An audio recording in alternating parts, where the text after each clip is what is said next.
I think about 75 to 90% of my clients who come to me asking for advice in terms of changing career only do so when they're prompted by their existing employer.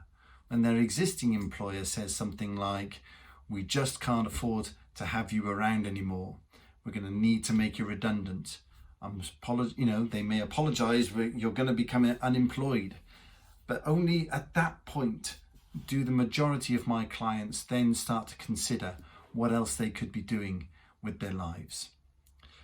I want you to think of something different. I want you to take back control and consider, in this sort of lull period between Christmas and New Year, I want you to consider what you could do that might be different. How could you take back control of the rest of your life? Let's get started.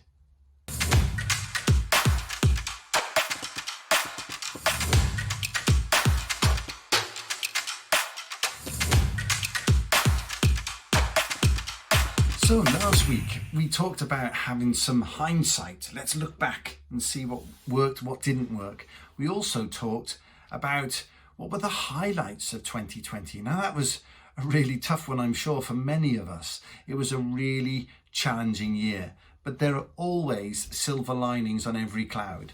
So I hope you've done that exercise. If you haven't, go back and have a look at that video. It was called Before You Set a Goal. Have a look at that, think through the process and come up with some ideas about what can you actually learn from this past year. Of course, the process works every year. You don't just have to do that if we're in the early days of 2021. If you're listening to this a bit later, the process still works. Look back, what can you learn? What were the highlights? And more importantly, what were the elements of hindsight that you can draw on to do something different? So in that exercise, people typically, they identify some new skills, some new experiences, maybe some insights as to what really matters to them. Now, 2020 provided lots of those. It provided us with loads and loads of insights about who we are, what really matters, whether that was an insight that maybe family and friends are way more important than getting the next pay rise, or maybe time for ourselves to get fit, to explore different things with our mind, to explore different opportunities. Maybe they were much more important than the routine things that we do on a day-to-day basis back and forth to work. So who knows what your insights were, but the key is, what are you going to do with those? For insights to really be of any use at all, we have to learn from them, and learning requires us to do something with the knowledge, do something with the information that we've gathered.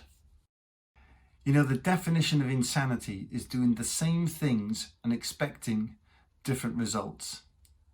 I know many of you listening to this right now will probably be in jobs that you really don't enjoy.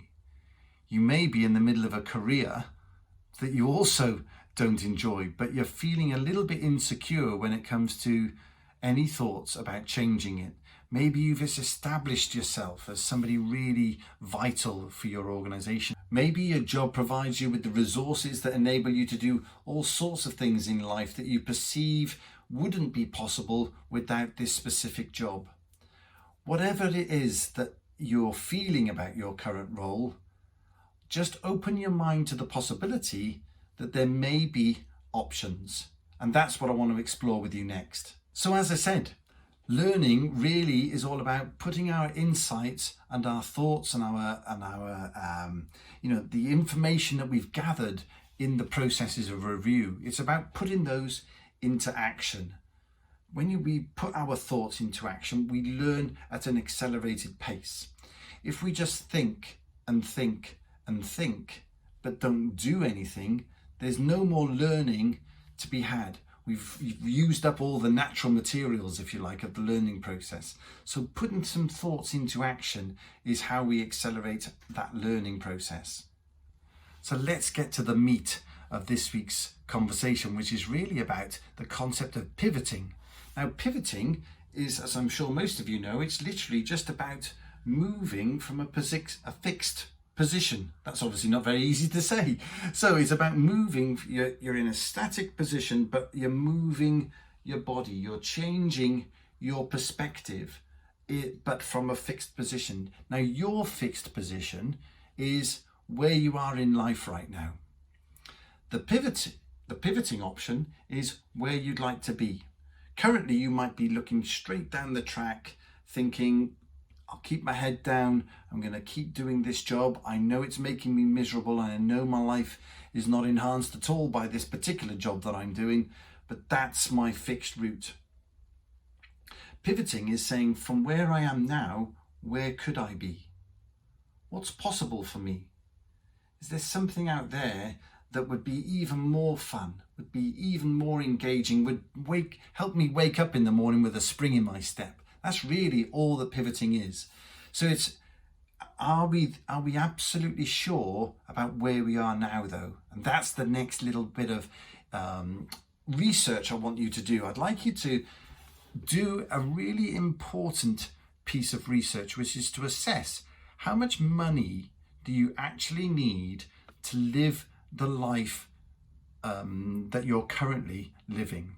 Now, this surprises a lot of people. Now, most people intuitively think, well, I'm using all the money that I earn, or my lifestyle is not exorbitant, it's not extravagant, so it must be around about what I need. But if there's one lesson that some people have told me about that they've learned in 2020 is that they can actually get by and live a very happy life with less than they thought they needed.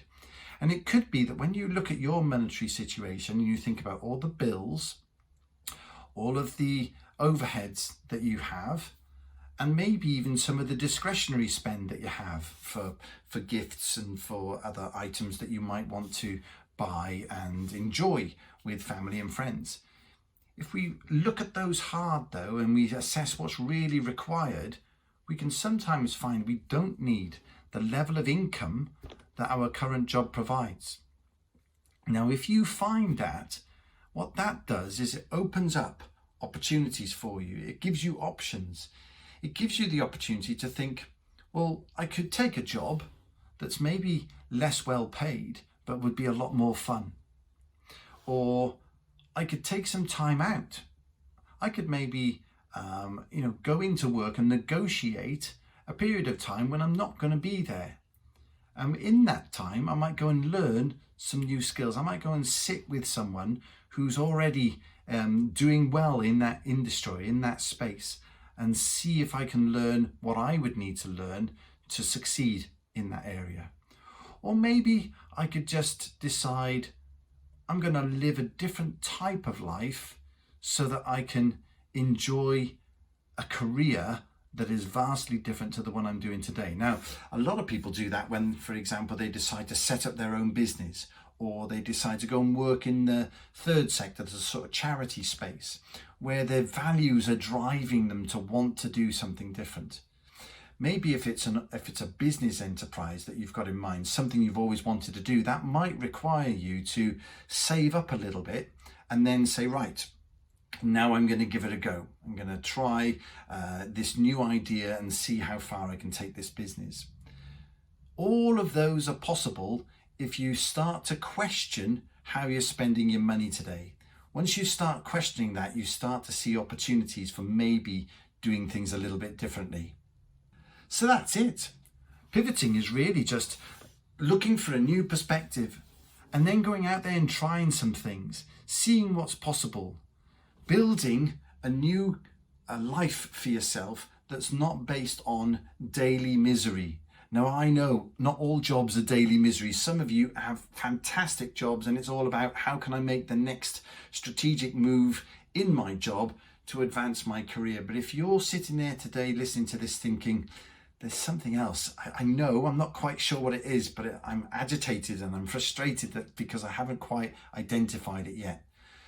Do some of the things we've talked about in this video. Put some notes down below. If I can help in any way, I will. But other than that, give me a like on the video so that the algorithm shares it around. Subscribe so that you'll get information when the next video comes out. I'm here every week. And other than that, go and have a great week, and I'll catch up with you soon.